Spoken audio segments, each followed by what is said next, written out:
Hello, I'm Lorie Coates, school psychologist in BCBA for Davis School District's BATE team. And I'm Joceline Ruiz, BCBA and co-coordinator of the BATE team. We're back with another episode of BATE Debate. BATE Debate will address simple research-based practices that will work with individual students or groups of students in school settings. The situations and questions are adapted from what we are hearing and seeing in schools. These are common struggles with students of all abilities. Although they are simple strategies, they will be effective at decreasing challenging behavior and making your day just a little easier. We're excited to share these strategies to make them available to SPED teachers, gen ed teachers, and all other staff working in schools. And don't forget to check us out on social media at behavior_in_progress on Instagram, TikTok, Facebook, and YouTube. All right, Lorie, last time we talked about joyful journey. Yes, we did. Do you have any stories that you can share about finding the joy in each student? Yes, I think so. I have a friend just currently right now who teaches a younger grade. I try not to give so much identifying information. But she teaches a younger grade and she has a lot of students in her classroom, which sometimes happens because students will move in and then you just have a lot of students in the classroom. And she's having a hard time managing some of the behavior and the things that are going on with that. Over the weekend, we got to spend some time together and she was talking about how she was going to find a little more joy in that classroom and working with her students. And she decided she was going to share a little bit about herself and her trip and share pictures from her trip. And so she was sharing more of her humanness, which I thought was a really great idea to find a little more joy in the journey. Yeah, that's awesome strategy. Yeah, I thought it was really great. She's a really good teacher. So how about you? Have you had some experiences with it? Yeah, right now we're helping support with a student who can be quite challenging, but there are moments when the student has what I would call like cute moments. Right. And although the behaviors are hard, whenever she's having these cute little moments, it just reminds us why we're here, to help support the student and hopefully be able to get some more of those moments throughout the day. Right. Yeah. Right. That is awesome when you can see the cute human behind the behaviors. Yes. Yes, for sure. Well, what's our primary topic for today? Today we're talking about a basking lizard, or that student in your class who's the opposite that we talked about last time with fidgety friends. Oh, yeah. This is your student who may seem unmotivated and seems perfectly content to do nothing in the classroom. Yeah. Lorie, is this student really unmotivated? There's not a straightforward answer to that question, unfortunately. It depends a little on how you define unmotivated. It seems to me that the student is motivated by not doing. So they are motivated by something. Escape may be the function of behavior, and we've talked about the function of behavior before. When we have a student who's highly reinforced by not doing, then all of the things that we try to do with tangibles and other reinforcements really just may have little to no effect. I think that the short answer is this student is not motivated by our traditional interventions.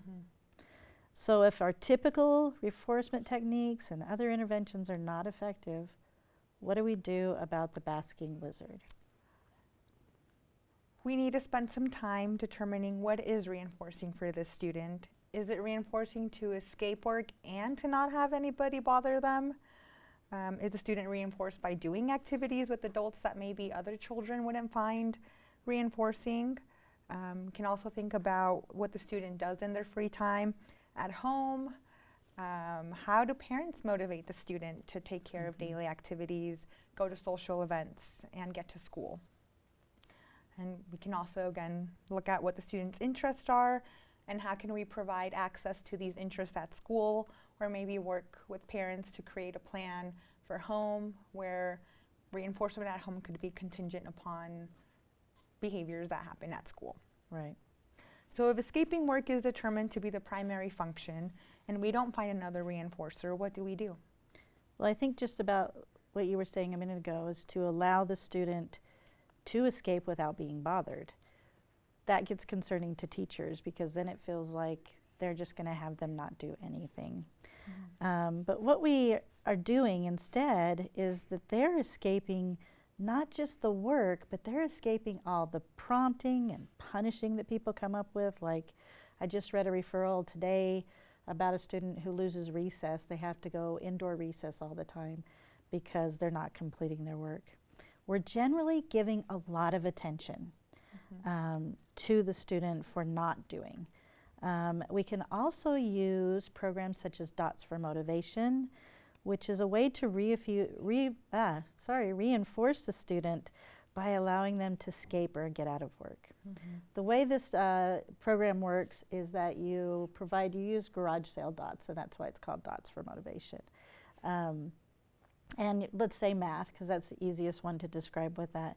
You give a student a worksheet, and every time that they do a problem, they get a garage sale dot that they can put on one problem that they don't want to do. So it's a way to escape and get out of work.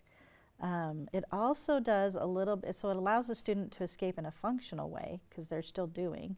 And I had a teacher I worked with about this, and she did it with writing. Instead of having the student write sentences, all the sentences, every time he wrote one, she would say you could put a dot on the sentence you don't want to do. What this does is it gives the teacher an assessment too of what may be more difficult for the student. With the math problems, they may be putting it on the things that are actually hard for them. So then the teacher knows what to teach, which I think is really important. Where can we find some more information on doing these programs? If you go to our Instagram at behavior_in_progress, you can find a link in our bio. There are other ways to implement the same idea. The general idea is that the student earns the escape and you don't struggle, and the student and you get along better. Yes. What about finding things that are motivating, that are more motivating than escape? This gets super tricky because it just may be highly reinforcing to get out of work. However, if you're creative and don't give up, you may find something the student wants to do or loves to see. We have a student right now who's just highly motivated by looking at those videos of live bald eagles that are creating a nest. It's amazing. Then we use this reinforcement in conjunction with the escape so that we can pair those kinds of things together. I have an example of a student who was doing nothing, according to the teacher, which meant he was doing very little, and was getting in trouble at recess all the time. I walked down the hall with this student one day, and I was just very frank with him. I just said, hey, you know that this is happening. Your teachers are bugging you and nagging you to get work done. You're getting in trouble all the time out at recess. What should we do? What is something that you would like to work for? And we walked right by the computer person's office at that time, and there were a bunch of desktop computers. There's the old rectangular ones that were going on, what's that called? Recycle program. And the student said, if I could take those computers apart, that would really make my day. So we set it up so that he just had to work so he could take the computers apart. It was super amazing. So sometimes you've just got to be super creative. Yeah. And find what really is reinforcing for the student. Right. Because there's bound to be something. Yeah. Yeah. Well, thank you for tuning in to our BATE Debate, this episode. We're so excited to have this opportunity to share behavior strategies. Sometimes we need to be creative in finding that thing that's maximizing the reinforcement for student, especially those students who love to escape work. We hope the information today was presented in a meaningful way to you all, and we want to let you know that we have lots more exciting topics that we are excited to share to keep you and your educator friends reeled in.